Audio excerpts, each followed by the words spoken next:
U പ്രതിഭ എംഎൽഎയുടെ മകൻ കനിവിനെ കേസിൽ നിന്ന് ഒഴിവാക്കി എക്സൈസ് കുറ്റപത്രം. അമ്പലപ്പുഴ കോടതിയിലാണ് കുറ്റപത്രം നൽകിയത്. കേസിലെ നടപടിക്രമങ്ങൾ പൂർത്തീകരിക്കാതെയാണ് കനിവ് ഉൾപ്പെടെയുള്ളവരെ ഒഴിവാക്കിയ എക്സൈസ് നടപടി. ലഹരി കേസിൽ നടത്തേണ്ട മെഡിക്കൽ പരിശോധനയും നടത്തിയില്ല. സാക്ഷിയും മൊഴിയും അട്ടിമറിച്ചു. ശരണ്യ സ്നേഹജൻ വിവരങ്ങളുമായി ചേരുന്നു.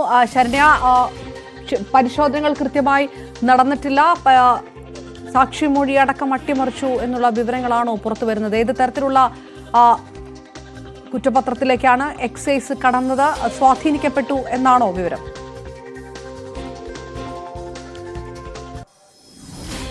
തീർച്ചയായിട്ടും അപർണ, ഈ കേസിനകത്ത് പ്രാഥമികമായി പാലിക്കേണ്ട ലഹരി കേസുകൾ പാലിക്കപ്പെടേണ്ട യാതൊരു കാര്യങ്ങളും ഈ കേസിൽ പാലിച്ചില്ല എന്നുള്ളതാണ് ഏറ്റവും ശ്രദ്ധേയം. അതായത് നമുക്കറിയാം, കഴിഞ്ഞ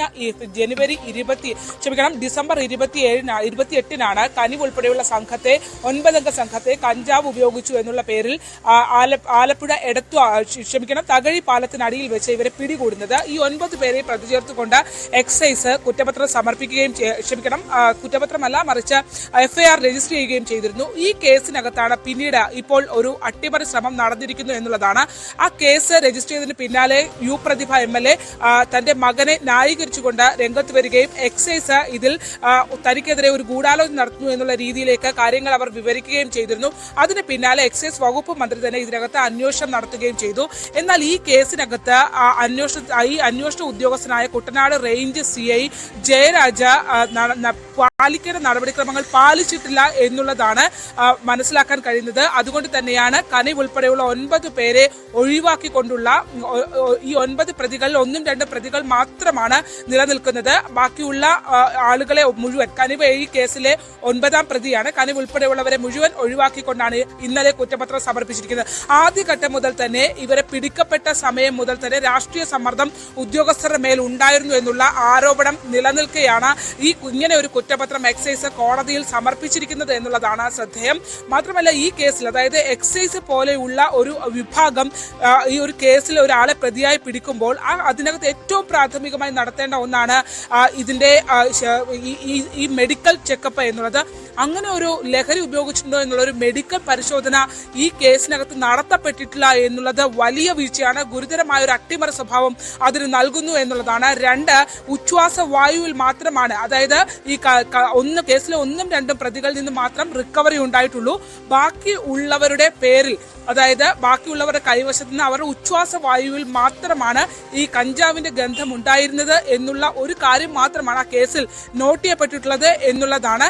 അതിനപ്പുറത്തേക്ക് ഇവർക്ക് അല്ലെങ്കിൽ ഈ കേസിലേക്ക് ഇവരെ ചേർക്കത്തക്ക രീതിയിലുള്ള യാതൊരു തെളിവുകളും എക്സൈസ് അതിനകത്ത് ചേർത്തില്ല. അതിൽ സാക്ഷിമൊഴികൾ അട്ടിമറിക്കപ്പെട്ടു എന്നുള്ള, സാധാരണ ഒരു കേസിനകത്ത് എക്സൈസ് അല്ലെങ്കിൽ മറ്റേത് വിഭാഗമാണെങ്കിലും പോലീസ് ആണെങ്കിലും സാക്ഷിമൊഴികൾ രേഖപ്പെടുത്തുമ്പോൾ ഈ സംഭവം കണ്ടു എന്നുള്ളതും ആ സംഭവത്തെ വിവരിക്കുന്നതുമായ ആളുകളെ ഉൾപ്പെടുത്തിയാണ് സാക്ഷിമൊഴി രേഖപ്പെടുത്തുക. എന്നാൽ ഈ കേസിൽ 2 സാക്ഷികളാണ് മൊഴി നൽകിയിട്ടുള്ളത്.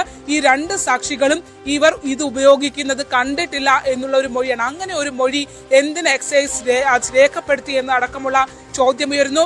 ലഹരി കേസിൽ പ്രാഥമികമായി നടത്തേണ്ട വൈദ്യ പരിശോധന എന്തുകൊണ്ട് ഈ കേസിൽ നടത്തപ്പെട്ടില്ല എന്നുള്ളതാണ്. അതായത് ഈ കനിവ് ഉൾപ്പെടെയുള്ള ആളുകളെ പിടിക്കപ്പെട്ട ഘട്ടത്തിൽ എഫ്ഐആർ രജിസ്റ്റർ ചെയ്യുന്നതിന് മുൻപ് തന്നെ ഇവർ കഞ്ചാവുമായി പിടിക്കപ്പെട്ടു എന്നുള്ള വാർത്ത മാധ്യമങ്ങളിൽ അടക്കം വന്നിരുന്നു. ഉദ്യോഗസ്ഥരുടെ മേൽ വലിയ രാഷ്ട്രീയ സമ്മർദ്ദം ഉണ്ടായി എന്നത് ഉള്ള ആക്ഷേപം നിലനിന്നിരുന്നു. പിന്നീട് ഇതിനകത്ത് യു പ്രതിഭ ഈ കേസ് അന്വേഷിച്ച ഉദ്യോഗസ്ഥനെതിരെ, അതായത് കുട്ടനാട് റേഞ്ച് CI ജയരാജിനെതിരെ എക്സൈസ് വകുപ്പിനെതിരെയും പരാതി നൽകിക്കൊണ്ട് മന്ത്രി MB രാജേഷിനെ സമീപിച്ചിരുന്നു. അങ്ങനെ MB രാജേഷ് ഈ കേസിനകത്ത് ഈ സംഭവം അന്വേഷിക്കുന്നതിന് വേണ്ടി വകുപ്പ് തല അന്വേഷണത്തിന് ഉത്തരവിട്ടു. ആലപ്പുഴയിലെ അസിസ്റ്റന്റ് കമ്മീഷണർ അശോക് കുമാർ ആയിരുന്നു ആ കേസ് ഇത് സംബന്ധിച്ച് ഇന്റേണൽ റിപ്പോർട്ട്, അതായത് വകുപ്പ് തല റിപ്പോർട്ട് തയ്യാറാക്കിയത്.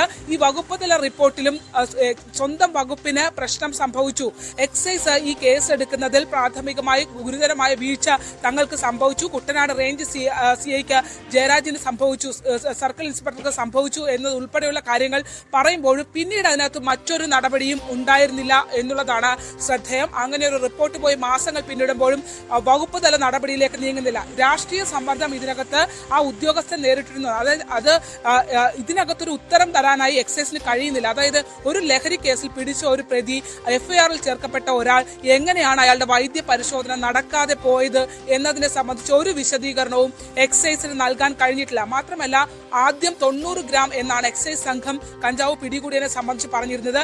പിന്നീട് അവർ അത് മാറ്റി 3 ഗ്രാം മാത്രമാണുള്ളത്. ഈ 3 ഗ്രാം കഞ്ചാവ് എന്ന് രേഖപ്പെടുത്തുമ്പോൾ 3 ഗ്രാം കഞ്ചാവ് കൈവശം വെച്ചാൽ 9 പേർക്കെതിരെ പ്രതി ചേർക്കാൻ കഴിയാത്തൊരു സാഹചര്യം ഉണ്ട്. അത്തരം ലൂപ്പ് ഹോളും ആ കേസിനകത്ത് വന്നു എന്നുള്ളതാണ്. അതായത് എഫ്ഐആർ രേഖപ്പെടുത്തി എഫ്ഐആർ രജിസ്റ്റർ ചെയ്യപ്പെട്ടെങ്കിലും കുറ്റപത്രത്തിലേക്ക് കടക്കുന്ന ഘട്ടത്തിൽ ഈ ആരോപണ വിധേയരായ ആളുകൾ ഒഴിവാക്കപ്പെടുന്ന രീതിയിൽ അത് ഫ്രെയിം ചെയ്യപ്പെട്ടു എന്നുള്ളതാണ് ശ്രദ്ധേയമായ കാര്യം. അത്തരത്തിൽ അങ്ങനെ ഒരു ഫ്രെയിമിംഗ് വർക്ക് നടന്നതുകൊണ്ട് തന്നെയാണ് ഈ സാക്ഷിമൊഴികൾ ഉൾപ്പെടെ ഈ രീതിയിൽ അട്ടിമറിക്കപ്പെട്ടു എന്നുള്ളതാണ്. ഏത് കേസിലാണ് ഈ വസ്തു, എന്തിനാണ് ഈ 2 പേരുടെ ഈ 2 സാക്ഷികളുടെ മൊഴി എക്സൈസ് രേഖപ്പെടുത്തി? ആകെ 2 സാക്ഷികളാണ് ആ കേസിലുള്ളത്. ആ 2 സാക്ഷികളും ഈ സംഭവം കണ്ടിട്ടില്ല എന്നുള്ള ഒരു മൊഴി എന്തിന് എക്സൈസ് രേഖപ്പെടുത്തി? അങ്ങനെയുള്ള സാക്ഷിമൊഴികളാണോ ഒരു കേസിൽ അന്വേഷണ ഉദ്യോഗസ്ഥർ ആ കേസ് അത് വിജയകരമായി മുന്നോട്ട് കൊണ്ടുപോകണം എന്ന് ആഗ്രഹിക്കുന്ന അന്വേഷണ ഉദ്യോഗസ്ഥർ അങ്ങനെ ഒരു സാക്ഷിമൊഴിയാണോ രേഖപ്പെടുത്തേണ്ടത് ഉൾപ്പെടെയുള്ള ചോദ്യങ്ങൾ നിൽക്കുന്നു. പ്രാഥമികമായി പ്രത്യേകിച്ച് പോലീസല്ല എക്സൈസ് ആണ് പിടികൂടിയത്. ലഹരി കേസുകളെ കുറിച്ച് കൃത്യമായി അന്വേഷണമുള്ള പ്രത്യേക വിഭാഗമാണ് അവർ. എന്നിട്ടും എന്തുകൊണ്ട് ഇതിനകത്ത് വൈദ്യ പരിശോധന നടന്നില്ല എന്നുള്ള ചോദ്യം ഉൾപ്പെടെ നിലനിൽക്കുന്നു. രാഷ്ട്രീയമായ ഇടപെടൽ, സമ്മർദ്ദം ഉദ്യോഗസ്ഥരുടെ മേൽ ഈ കേസ് എടുത്ത ഘട്ടം മുതൽ ഉണ്ടായിരുന്നു എന്നുള്ള ആക്ഷേപവും ആരോപണവും നിലനിൽക്കുന്നതിനിടയിൽ ആദ്യഘട്ടത്തിൽ തന്നെ കനിവ് ഉൾപ്പെടെയുള്ളവരുടെ ഇപ്പോൾ ഈ കേസിനകത്ത് 1ഉം 2ഉം പ്രതികളുടെ ഭാഗത്തു നിന്ന് മാത്രമേ റിക്കവറി ഉള്ളൂ എന്നുള്ളതാണ്. പിന്നെ എങ്ങനെയാണ് ഒരു എഫ്ഐആർ രജിസ്റ്റർ ചെയ്യപ്പെട്ടത്? പ്രതികൾക്ക് പങ്കില്ലെങ്കിൽ, അല്ലെങ്കിൽ പ്രതികൾ എന്ന് പറഞ്ഞ പ്രതികർക്കപ്പെട്ട ആളുകൾക്ക് പങ്കില്ലെങ്കിൽ എങ്ങനെ എഫ്ഐആർ രജിസ്റ്റർ ചെയ്യപ്പെട്ടു?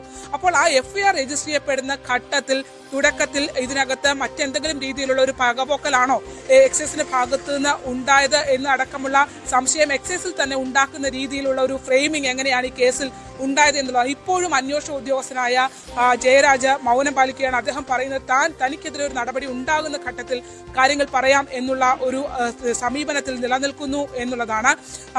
ഈ ഒരു പ്രാഥമികമായി, അതായത് എക്സൈസിന്റെ ഉന്നത ഉദ്യോഗസ്ഥർക്ക് പോലും എങ്ങനെ ഇങ്ങനെ ഒരു പ്രാഥമികമായി ഈ ഒരു കേസിനകത്ത് നടക്കേണ്ട കാര്യങ്ങൾ പോലും നടന്നില്ല. പ്രത്യേകിച്ച് ഒരു വിവാദമായ കേസാണ്. MLAയുടെ മകൻ പ്രതി ചേർക്കപ്പെട്ട കേസാണ്. ആ കേസിൽ ഉദ്യോഗസ്ഥർ കൂടുതൽ ശ്രദ്ധാലുക്കളായി തങ്ങളുടെ ഭാഗം കൃത്യമായി അവർ നടപടിക്രമങ്ങൾ പൂർത്തീകരിക്കേണ്ടതാണ്.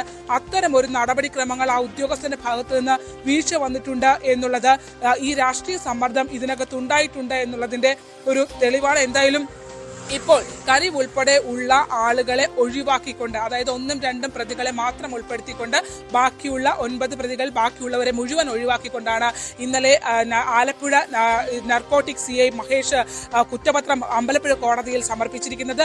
വിവാദമായ പശ്ചാത്തലത്തിൽ നർക്കോട്ടിക് CIക്ക് ഈ കേസ് കൈമാറുകയായിരുന്നു. തുടർന്ന് ആണ് ഇപ്പോൾ കുറ്റപത്രം സമർപ്പിക്കപ്പെട്ടിട്ടുള്ളത്. ഡിപ്പാർട്ട്മെന്റ് തലത്തിൽ വീഴ്ച വന്നു എന്ന് ഡിപ്പാർട്ട്മെന്റ് തലത്തിൽ റിപ്പോർട്ട് പോകുന്നു. ഒപ്പം തന്നെ എക്സൈസിന് കോടതിയിൽ കുറ്റപത്രത്തിൽ പ്രതികളെ ചേർക്കാൻ കഴിയാത്ത വിധം ഒരു സംഭവം കുറ്റപത്രം നൽകേണ്ടി വരുന്നു. എഫ്ഐആർ ഇട്ട കേസിൽ പ്രതികളെ ഒഴിവാക്കേണ്ടി വരുന്നു. ഇത്തരം സാഹചര്യങ്ങൾ ഉണ്ടായിട്ടും എന്തുകൊണ്ട് വകുപ്പ് തല നടപടിയിലേക്ക് ഇത് നീങ്ങുന്നില്ല എന്നുള്ളതും ശ്രദ്ധേയമാണ്. അത് തന്നെയാണ് ഇതിനകത്ത് ചില ഒത്തുതീർപ്പ് ശ്രമങ്ങൾ നടക്കുന്നുണ്ട് എന്നുള്ളതിന്റെ ശ്രദ്ധേയമായ കാര്യങ്ങൾ. അപർണ, സ്നേഹിതൻ വിവരങ്ങൾ.